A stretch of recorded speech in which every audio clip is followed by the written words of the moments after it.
So many of the ingredients of the Indochina tragedy were already visible a decade or two earlier in Korea.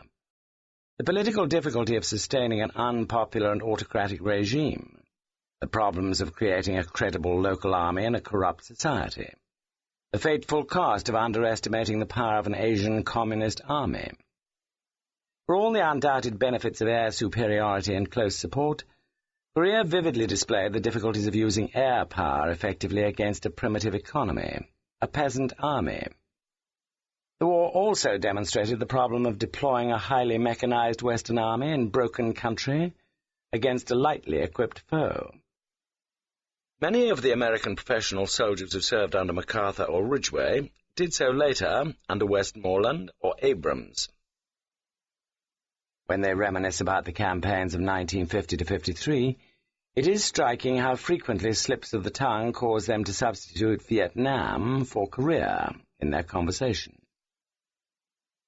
Yet because it proved possible finally to stabilize the battle in Korea on terms which allowed the United Nations, or more realistically the United States, to deploy its vast firepower from fixed positions to defeat the advance of the massed communist armies, many of the lessons of Korea were misunderstood or not learned at all. For instance, Pentagon studies showed during Korea, just as they had during World War II, that it was America's lower socio-economic groups which bore the chief burden of fighting the war, and above all of filling the ranks of the infantry. Yet the same phenomenon would recur in Vietnam, and the serious shortcomings of the American foot soldier, the man at the tip of the spear, would once more have serious consequences.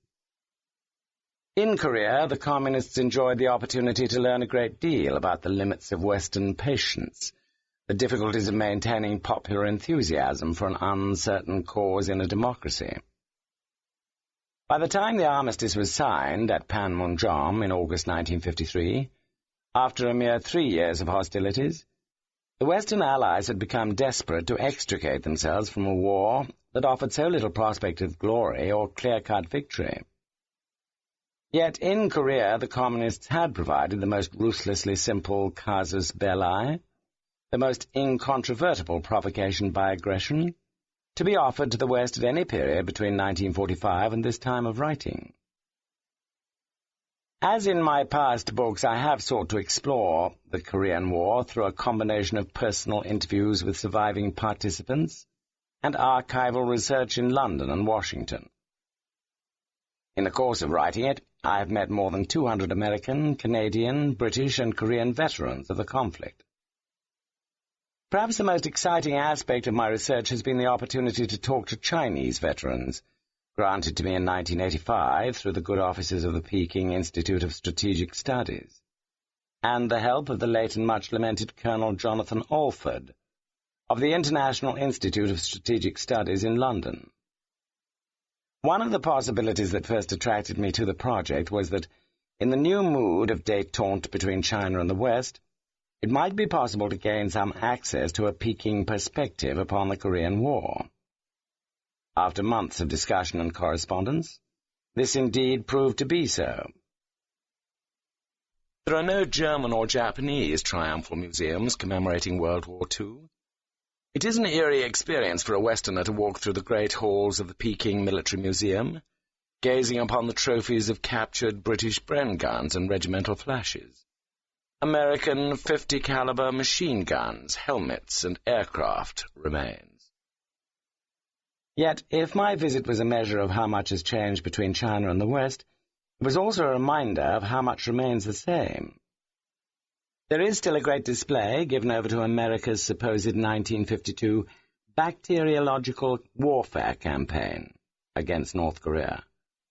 China claims to have inflicted 1,090,000 casualties on the U.S. armed forces in Korea, a figure one assumes was arrived at by adding a few thousands to the total Chinese casualties claimed by the U.S.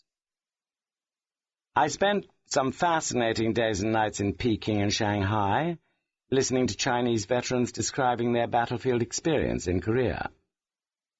Yet it must be said that none deviated for a moment from strict party orthodoxy in describing their enthusiasm for the war, and satisfaction with the manner in which it was conducted. There is no comparison with the experience of interviewing British and American veterans, whose views reflect such a wide and forthright range of opinion. In Peking, senior officers gave me some fascinating explanations of Chinese behavior. At their Command and Staff College, I had some glimpses of the PLA's military perspective upon various battles. But there remains, of course, no opportunity to check official assertions against archives or written evidence. In a totalitarian state, such as China remains, it is debatable whether even those at the summit of power can discover the historical truth about events in the recent past, even should they wish to do so. In the same fashion, when Mr. Gorbachev claims in a speech that the Soviet Union won the Second World War effectively unaided, it seems rash to assume that he is perpetrating a conscious untruth. It may yet be that he, like the vast majority of his people, simply does not know any better. During my researches in Korea, I must acknowledge an important debt to the U.S. Commander-in-Chief there, General Paul Livesey, who also served during the war as a young platoon commander.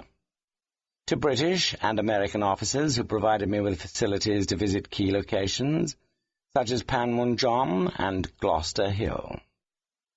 And above all to Brigadier Brian Burdett, who stayed on in Korea after the end of his tour of duty, as British military attaché to act as my mentor and guide, and to arrange some fascinating interviews with Korean veterans of the war.